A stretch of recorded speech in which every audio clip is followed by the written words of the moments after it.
나중에는 실력이 딱 멈춰버려요. 객관적인 해석만 하는 사람들은 적당히 울거먹을 수가 있어요. 자기 이론과 임상 경험을 현실하고 적당히 맞춰가지고 할 수 있어요. 그런데 주관적이고 원형적이고 상징적인 해석은 깊이 있는 경험과 통찰력, 그리고 비교 종교학, 비교 신화, 그리고 상징에 대한 연구, 또 해석학적인 그런 어떤 훈련, 이런 게 없으면 도저히 못하거든요. 응? 개인의 상황을 아무것도 모르고 분석해낸다라고 하는 것은 놀라운 통찰력도 필요하지만 굉장히 체계적이고 전문적인 공부가 되지 않으면 못해요. 그러니까 되게 현실을 갖고 와요. 그냥 관계를 갖고 와서 꿰맞추는 형식의 방법을 취한다는 거죠. 그런 방법은 좋지 않다. 결국은 이제 그 분석을 하더라도 몇 년 지나면 공존할 수밖에 없는. 그러니까 현실에 이제 그 자료가 다 떨어져 버리면 결국은 이제 뱅뱅뱅 돌고 공존할 수밖에 없어요. 그래서 나도 이제 수많은 경험을 하면서 한계를 봤어요. 한계. 나는 내 몸소 체험하면서 한계를 봤기 때문에 아니구나. 그랬을 때 그 한계를 보면서 단호히 고치고 단호하게 다음 단계로 가야지. 분명히 이게 한계가 보이고 안 되는데, 융이 그랬잖아요. 분명히 안 되는데 왜 프로이트 이론에 머물러요? 해보니까 본인이 안 되는데. 그랬을 때 그 다음 단계로 가기 위해서 집단 모식을 얘기를 한 거예요. 경험 이전 이후의 차원을 얘기할 수밖에 없는 거죠. 그래서 이제 나도 이제 그런 어떤 방법론을 이제 정말 새로운 방법론, 새로운 것은 아니죠. 사실 이미 우리가 알고 있었던데 이제 안 되니까 못했던 부분 아니겠어요? 사실은 뭐 안 돼서 못했지 뭐. 되면 왜 못했겠어. 그리고 겁이 나서 뭐 연금술이고 아니면은 뭐 원형적인 차원, 신화적인 차원에서 누가 분석을 해? 못하니까 못한다고 솔직히 고백하지 않고 그게 왜 필요하냐라고 폄하해 버리죠. 사람들은 지가 모르면 그냥 무가치한 걸로 폄하해 버려요. 나도 그동안 솔직히 고백하자면 몰라서 못했어요. 그럼 지금은 아냐? 모르니까 하는 거죠. 그렇잖아요. 모르니까 할 수밖에 없잖아요, 나도. 그래서 이제 어떤 느낌을 전달하느냐, 이 부분도 우리는 이제 수정해야 되겠어요. 그림에서 느껴지는 느낌과 꿈에서 느껴지는 건 많이 달라요. 다시 말하면 그림에서 느껴지는 것은 의식의 느낌이에요. 의식의 영역에서 느껴지는 거예요. 아무리 그 내용이 무의식적이라도 이미 의식적인 상황 속에서 느끼는 느낌이죠. 근데 꿈은 전혀 그게 아니거든요. 아주 무서운 상황에서도 의외로 담담한 경우가 참 많아요, 꿈은.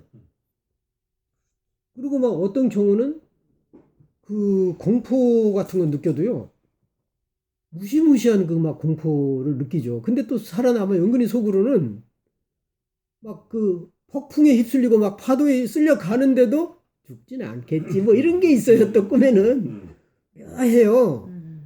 이건 의식적인 그 감정하고는 정서하고 많이 달라요. 내가 이제 융심리학과 정서를 쓸 때는 이것까지는 고려 못했어요. 내 책에서는 그 얘기를 안 하고 있습니다. 마치 그 의식에서의 정서 체험과 무의식의 정서 체험은 거의 같다라는 전제하에 감정의 구별을 안 했던 거죠. 내 책에서는. 근데 그 책 쓴 지 얼마 안 됐는데 수정을 가할 필요가 있습니다. 보완해야 된다는 거죠. 그러니까 무의식의 속에서 꿈속에서 느끼는 정서 체험은 의식적인 것과는 많이 다르구나 하는 걸 느꼈거든요. 그리고 이제 어떤 그 개인의, 물론 의식도 그렇고 무의식도 그렇지만 그 정서의 경험 양태에 따라서 그 사람의 패턴이 많이 달라져요. 그러니까 뭐 시기 질투했는데도 의식은 별거 아닌 걸로 그냥 당연히 그냥 자기 생활 패턴으로 아는 사람이 있다면 무의식은 느끼죠. 묘한 그 시기와 질투까지도 그 기묘하게 또 느끼기도 하거든요. 정교하기도 해요. 또 무의식의 정서 체험은. 그래서 꿈에서 뭘 느꼈느냐라고 물을 때 많이 우리는 묻잖아요. 꿈에서 뭘 느꼈느냐라고 하는 것을 물을 때 100% 그게 진실한 건 아니에요. 그것이 어느 정도 방어와 저항이 따르는 감정이지. 그래서 이제 의식적인 정서 체험과 꿈이 보여주는 정서의 차이를 비교해 보는 것도 대단히 분석에서 중요하다. 그런 생각을 하게 됐습니다. 이제 놀라워요. 이런 경험들이 수도 없이 이제 나에게 쌓이면서 내가 이제 융이 말 안 한 것을 말한 건 아니에요. 융이 다 말했는데 이것을 정리해서 약간의 그 꿈 분석에서 실용적으로 적용할 수 있는 방법론을 제시할 필요를 느꼈어요. 그래야 여러분들이 좀 더 빨리 갈 것 같아요. 나보다는 더 빨리.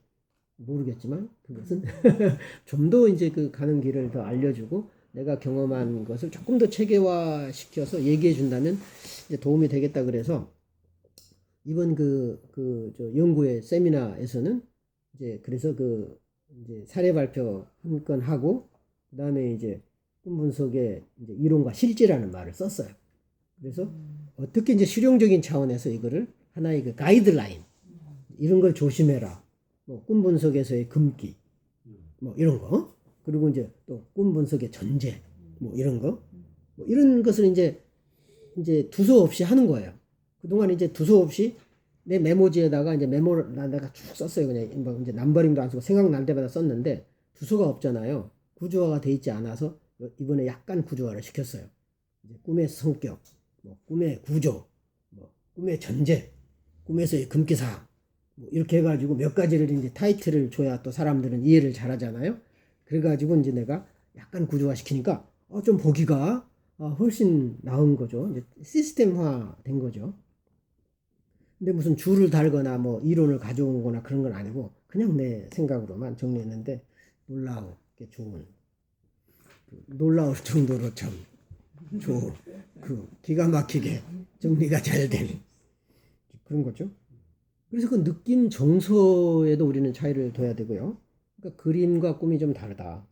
그리고 이상한 부분이 있는 부분은 이상한 부분이 있다는 얘기는 뭐냐 일반적이지 않는 거죠. 언어도 그렇고 우리가 쓰는 언어 중에 꼭 그 특별히 환자는 그런 경우가 많아요. 그 사람이 쓰는 언어가 있는데 독특한 의미를 담고 있죠. 그래서 그림에서도 일반적이지 않는 어떤 부분이 과장되게 표현됐거나 부족하게 표현됐거나 그림이 치우쳤거나 아니면은 다른 사람 다 오른쪽으로 가는데 지만 왼쪽으로 간다라든가 그렇죠? 하여튼 뭔가 좀 그 일반적인 것이 아닌 부분을 봐라. 그거는 상징성이 있어요, 사실은. 그리고 그런 부분에 대개 말하고자 하는 사람의 의도가 있죠. 일반적이지 않는 부분, 이상한 부분이라는 표현은 좋지 않은 표현이에요. 그러니까 여러분은 언어를 쓸 때 중립적인 언어를 써야 돼요. 항상. 심리학을 공부한 사람은 중립적인 언어를 써야 되고 그 다음에 이미지 언어를 써야 됩니다. 두 가지를 명심해야 돼요. 항상 중립적이라 해야 돼요. 편견이 있는 언어를 쓰면 안 돼요. 나쁘다 좋다 판단하는 이미 판단이 들어가 버리는 언어. 이미 이상한 부정적인 그렇죠. 이미 부정한 것이 돼버리죠. 그런 거죠. 그 다음에 이제 장애물이 있느냐, 뭘 가로막는, 소통을 가로막는 장애물이 꿈에서도 나타날 수 있겠죠. 그렇죠. 그게 장애물인지 아니면 극복해야 될 하나의 과정인지 구별해야 돼요. 어디를 가려고 하는데 되게 바위가 있어가지고 넘어가거든요. 그것은 장애물이면서 동시에 극복해야 될, 넘어야 될 과제이기도 해요. 그러니까 단순히 장애물로만 보지 마라. 이제 이런 경우. 그림도 마찬가지겠죠. 이것이 장애물로 나타났지만 극복해야 될 과제이기도 하다. 그러면 무엇이 빠졌는가는 꿈에서도 굉장히 중요해요. 내담자가 하는 말로만 갖고 꿈 분석을 하면 안 돼. 예를 들어서 내가 어디를 갔는데요. 뭐가 있었어요? 누구랑 같이 갔는지. 주변에 누가 있었는지. 그 얘기 안 합니다. 대부분 꿈 얘기하는 사람은 안 해요. 그럼 물어야 돼요. 주변에 누가 있었냐? 누구랑 같이 갔느냐? 꿈에 나타나는 너 모습은 몇 살 때 같으냐?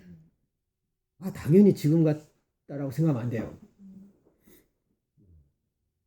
그러니까 꿈 분석의 원리는 그러니까 현실 원리로 가면 절대 안 된다는 게 무의식의 그 세계에서 자기가 살아야 돼. 그러면서 그 무의식의 세계의 언어로 꿈을 보고 봐야지 자꾸 현실 원리를 생각하니까 당연히 지금 나이 아니겠냐? 걔는 네가 남자니까 네가 여자니까 당연히 여자로 나오는 거 아니야? 여잔데 고추 달리고 나와 또 그런 경우도 있어. 그리고 자기는 여잔데 남자처럼 행동하기도 하고 꿈에서는 별의별 게 다 나온다는 거죠. 빠진 부분을 물어봐라. 중앙에 무엇을 그렸는가? 그것은 중심사상의 엘리아드가 말하는 그 중심에 뭐가 있느냐? 중심으로 향하고자 하는 것은 셀프를 향하는 정신성, 정신의 방향성이죠. 그래서 그 중심에 뭐가 있느냐, 그리고 꿈에서는 중심 내용이 뭐냐, 그걸 볼 수 있어요. 그렇죠. 그리고 이제 내담자가 특별히 주목하는 부분이 뭐가 있느냐, 그것은 되게 컴플렉스하고 관련이 있어요. 근데 그 꿈은 그 내담자의 컴플렉스에 주목하지 않아요, 사실은.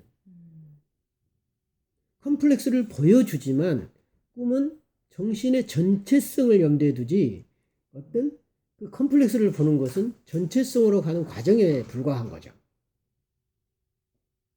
이해 가시죠? 그래서 꿈은 항상 부분과 전체의 관계에서 봐야지 컴플렉스 하나 해결하고 너 마더 컴플렉스가 있네, 너 파더 컴플렉스가 있네, 너 이런 트라우마가 있네, 이런 식으로 가면 곤란하다는 거.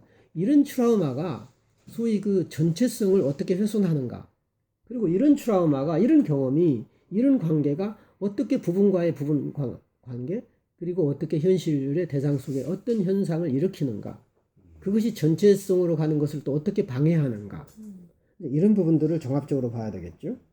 그러면 그림의 크기는 일종의 꿈의 규모하고도 관련되겠습니다.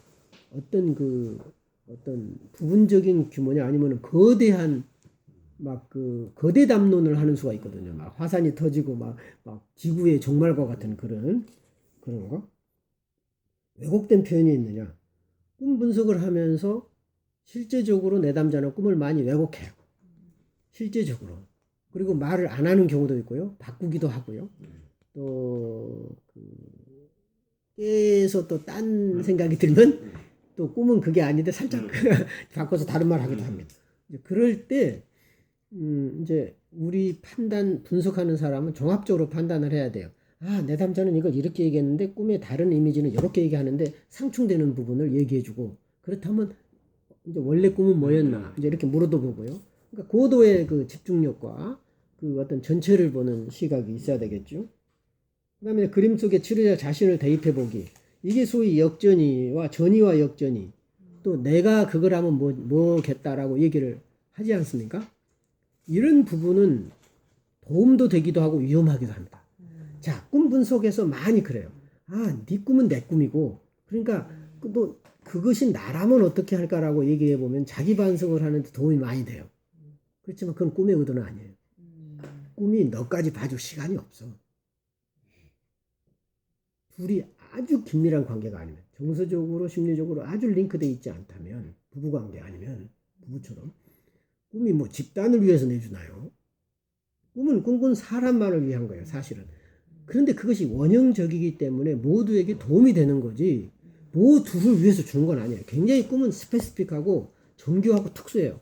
그 개인의 심리 상태를 보여주기 위해서 나오는 거지, 어떤 그 집단에 집단 상담하기 위해서 소스 제공하려고 꿈이 나오는 건 아니죠. 그래서 꿈을 가지고 집단 상담을 한다든가 이렇게 하는 것은 꿈을 가지고 이용하는 거지, 그 꿈의 내용에 꿈이 이 사람한테 특별히 그 꿈 자아에게 실제 자아에게 무엇을 말하려고 한다는 근본적인 목적은 아니라는 거죠. 꿈을 활용하는 게 잘못됐다는 건 아니에요. 꿈을 활용한 작업들이 참 많아요. 그것도 유용하죠. 그러나 진짜 꿈의 목적은 아니다. 그런 부분을 우리가 봐야 되고, 이제 그림에서도 그 음영 표현이 있잖아요. 어디를 어둡게 그렸느냐. 근데 꿈도 어두운 부분이 있어요. 밤으로 나타나느냐, 낮으로 나타나느냐, 특히 이제 이 집이 음침한 분위기로 나오는 경우가 참 많아요. 화장실을 들어갔는데 막 어지럽까, 막 똥이 여기저기 널려 있고, 막 수채구멍이 막혀가지고 물이 안 내려가고, 이런 것들이 분위기하고 관련이 있거든요. 그래서 이런 분위기적인 것은 굉장히 그 사람의 현재 처한 심리 상태, 정서 상태하고 밀접한 관련이 있어요. 그리고 이제 가장자리 표현이 이제 그림에서는 대체적으로 치우쳐 있으면 한쪽이 다 그려요. 그러니까 밑으로 치우치게 그린다든가 위에 치우치게 그린다든가, 대체적으로 보면은 왼쪽 하단에 많이 그리는 편이죠. 왼쪽 하단이라든가 왼쪽 중간쯤 많이 그리는 편이고, 가끔 오른쪽 하단에 그리기도 하지만 대부분 많이 이제 환자들은 왼쪽에 그리는 경향이 많죠. 왜냐하면 무의식적인 요소가 드러나니까. 근데 이제 꿈에서 보면은 어찌 보면은 이제 집중적으로 한쪽에 치우친 꿈도 있겠죠. 그것이 주로 컴플렉스하고, 그런 경우는 컴플렉스하고 관련된 거죠. 같은 주제가 많이 나온다든가 어떤 한쪽 주제에 치우쳐서 대개 이제 어느 정도 그 단계가 지나면 주제가 다양하게 나오거든요. 꿈을 보면 오랫동안 분석을 해보면 처음에는 계속 같은 주제로만 나와요. 그림으로 보면 한쪽에 치우친 거예요. 그런데 이제 조금 시간이 지나면서 주제가 조금 다양해요. 그리고 깊어지고 주변 환경과 비교해서 이제 그림을 봐라. 그다음에 계절과 관계없는 표현이 이제 나오죠. 그것은 특별한 의미가 있다. 여름인데 뭐 긴팔을 입고 있다라든가 그렇죠. 뭐 여름 한쪽은 여름이고 한쪽은 뭐 눈이 온다라든가 계절과 관계없는 표현들 이런 표현들은 꿈에서도 염두에 둬야 됩니다. 응? 그것은 어떤 상반된 그 어떤 대극의 관계에 있고 긴장 관계에 있는 것이니까 어찌 보면 또 그 둘의 연합을 추구하는 또 상황일 수도 있겠고. 그다음에 이제 그 어떤 그림을 둘러싼 표현, 또 주변 대상과의 관계, 위치, 상황. 그러니까 꿈에서도 꿈자의 위치가 중요하죠. 꿈자 주변에 뭐가 있는지, 사물로는 뭐가 있고 사람으로는 뭐가 있는지, 누가 있는지가 굉장히 중요해요. 다시 말하면 지금 이 사람이 관계하고 있는 것들이에요. 그러면 그 어떤 식으로 관계하느냐를 보는 게 관계 패턴이거든요. 그 관계 패턴을 보는 거는 꿈의 핵심 제일 목표예요. 그 관계 패턴을 봐야 돼. 그 관계 패턴을 보면 이 사람의 사고 패턴도 나오고요. 그다음에 정서적인 패턴도 나오고 행동 패턴도 나옵니다. 그리고 그 패턴에서 이 사람의 조화와 균형 상태를 알 수 있어요. 이 사람이 사람을 편향되게 상대하면 이미 기울어졌어요. 또 편향된 종교의식을 갖고 있어. 편향된 시각을 갖고 있어. 모두 다 불균형이에요, 사실은. 자기 좋아하는 사람만 만나. 굉장히 편향적이죠. 그러니까 주변 사물, 또 사물을 대하는 태도는 또 뭐냐? 그걸 보고 이 사람이 얼마나 이제 이 꿈이 그러면 뭘 보완하려고 했는지가 보인다는 거죠. 관계 패턴을 보면. 그래서 꿈자가 관계하는 주변과 사물과 대상과 어떤 관계를 맺느냐가 꿈 분석의 핵심이다. 한 개 한 개의 상징의 의미를 찾아내는 게 핵심이 아니에요. 그 괴계의 상징은 관계를 보기 위한 하나의 도구들인 거예요. 그 관계에서 의미가 나온다는 거죠. 과장된 표현이 있느냐? 꿈에서도 이제 과장된 게 굉장히 많죠. 그 과장된 거는 의미를 드러내기 위한 하나의 수단이에요. 강조하기 위한 수단이고. 또 이제 그림에서는 그림의 뒷면에 뭘 그렸느냐? 되게 이제 잘못 그렸을 때 이제 딱 그리고 앞에다 그리는 경우가 있고요. 그다음에 이제 뒤에다가 자기 이름, 되게 이제 이름 쓰라 그러면 앞에다 쓰는 경향이 있는데 되게 뒤에다가 나는 많이 쓰게 합니다. 그래서 이제 또 그림 특별히 이제 뒤에다가 쓰는 것은 이제 내세우기 불편하고 애매한 것들을 쓰겠죠. 그리고 밑줄로 강조한 표현이나 말로 표현된 거는 굉장히 강박적인 성향이 있거나 의사소통이 안 되는 사람이 그래요. 그리고 항상 그 내 말을 잘 사람들이 못 알아듣는다. 이런 느낌을 갖는 애들이 꼭 써요, 글로. 그리고 이제 자동차도요, 애매모호하게 그려요. 되게 앞부분이 길고 뒷부분이 좀 짧잖아요. 그렇게 그리면 앞뒤가 분명할 텐데 거의 똑같이 그려놓고 지도 애매하거든? 그러면 이제 앞에다가 그 라이트를 해놓으면 이제 앞에가 표현이 돼요. 근데 어쩔 때는 라이트도 없어요. 그러면 이제 지도 답답해. 그러니까 방향을 쫙 그려놔요. 요리 간다 하고 화살표로. 그러니까 이제 바로 그 그린 사람의 답답함. 그 뒤로 이제 어디로 가고 싶은데 몰라. 애매모호하고 답답해. 그럴 때는 이제 방향 표시를 하고 방향 표시를 자기는 분명히 했는데 몰라주는 거죠. 사람들이. 그런 마음을 보여줍니다. 그림의 뒷면과 뒷모습을 그린 것과는 다른가요, 교수님? 좀 다르죠. 상황이 달라요. 뒷모습도 표현이에요. 근데 아예 뒷장은 아예 표현 자체를 거부하지만 남기고 싶은 것들을 주로 그리겠죠. 그러니까 이제 뒷면을 표현하는 것도 그것도 표현이니까 되게 창을 보고 이제 뒷면을 표현한 경우가 많죠. 저쪽을 보는데 자기는 근데 거울 앞에서 볼 때는 이제 뒷면을 표현하는 경우도 있고 자기를 나타내기 위해서 살짝 돌아서서 하는 경우도 있고 돌아서서 하는 친구는요 상당히 적극적이에요. 자기 자신을 보이는 거야. 이렇게. 그 다음에 지워버리는 부분. 꿈에서도 그 지워버리는 부분들이 있죠. 말 안 한 부분, 생략한 부분. 이제 또 안 가져왔으면 이 꿈을 안 가져왔는데요 하고 말한 사람들이 또 종종 있어요. 그러니까 이제 꿈을 가져오려고 썼다가 이건 별로 중요하지도 않고 말하고 싶지도 않는 건데 안 가져와. 근데 말하다 보니까 안 가져왔는데요 하고 말한 게 또 핵심인 경우가 참 많습니다. 그러니까 지워버린 거. 또 그림 속의 글자는 되게 강조나 이제 어찌 그 자기 의지가 좀 표현된 것들이고, 그다음에 이제 화지 상단의 선, 그러니까 위에 이제 그림 그리는 위에 선이라고 하는 것은 어느 하나의 경계거든요. 갇혀 있는 느낌이에요. 대개는 어떤 넘어야 할 혹은 자기를 둘러싸고 있는 어떤 그 선이기도, 그런 선은 되게요 그 갇혀 있는 감옥의 느낌을 주고, 또 어떨 때는 보호하는 보호막이기도 해요. 무서운 거죠. 바깥으로 나가기가. 투시와, 이게 되게 투사적, 어떤 것으로 내가 있는 속에 뭐가 투사돼서 그려졌느냐라는 거죠. 내 마음속에 있는 어떤 내용이 투시돼서, 투사돼서 이 그 그림 속에 뭐가 투사되어 있느냐는 거죠. 이런 것들을 보는 거죠. 그러니까 대부분 그런 것들이, 그 투사된 것들은 대부분 그 경험과 기억에 관련된 것들이에요. 그리고 원형적인 게 투사된 경우는 드물죠. 드물어요. 그러니까 투사 기법이 객관적 해석을 전제로 하고 있어요. 그러니까 이 사람의 현재 고통, 트라우마, 과거의 상처를 알아내는 데는 상당히 도움이 되지만 그것이 어떤 마지막 작업은 아니에요. 투사는 항상 꿈 분석을 할 때 조심하라.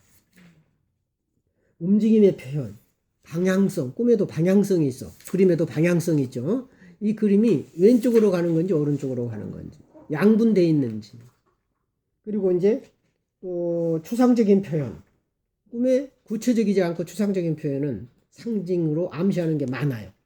여러 가지 의미가 있다는 표현이에요. 그 다음에 채워진 모든 걸 꽉 채웠느냐, 아니면은 빈 공간이 너무 많으냐. 이런 부분도 한번 보고요. 그 다음에 나무와 나이, 일하고 있는 상황의 가족 그림, 가족 관계. 주로 이제 어린아이들 꿈이 지금 이 책에서 보는 게 가족화가 되게 많잖아요.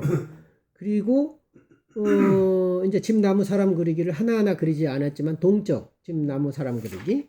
이제 그래서 이제 그 집하고 나무하고 사람이 같이 어우러져 있는 것을 그리게 하고 가족화라든가 이제 주로 그런 그림들이 많아요. 이걸 봤을 때, 그리고 이제 이 분이 이 책을 쓸 때 지시를 했는지 안 했는지에 대한 얘기를 안 해요. 지금 구체적으로 안 하고 있고 그 과정을 설명하지 않아요. 그리고 대부분 개인 상담에서 하는 것도 있지만 어느 기관이나 이제 집단 차원에서 만난 케이스들이 많은 것 같은데 그 얘기는 또 안 해요. 물론 여기서 이제 집단 상담 케이스는 말하고 있지 않지만 내가 볼 때는 비교적 짧은 시기에 기관에서 한 것들이 많고 어떤 부분은 논문을 쓰기 위한 자료로 수입하다 보니까 굉장히 제한적인 자료들이 꽤나 있습니다. 내가 볼 때는 이제 이런 부분들은 여러분들이 가려서 봐야 될 거다.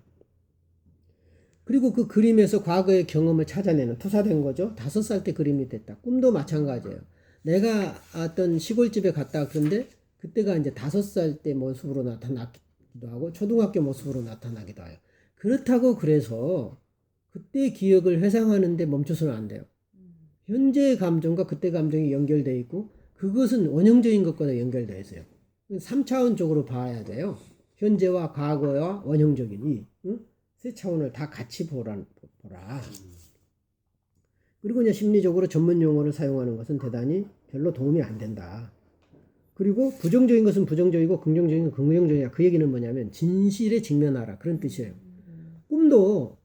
꿈은 부정적이라기보다는 비판적이에요. 꿈은 왜? 보완을 하려다 보니까 무엇이 보완돼야 돼. 그리고 이런 방향으로 가야 돼. 그런데 너는 안 해. 지금 그 얘기를 하려고 꿈을 보여주는데 자꾸 좋은 얘기만 하는 거예요.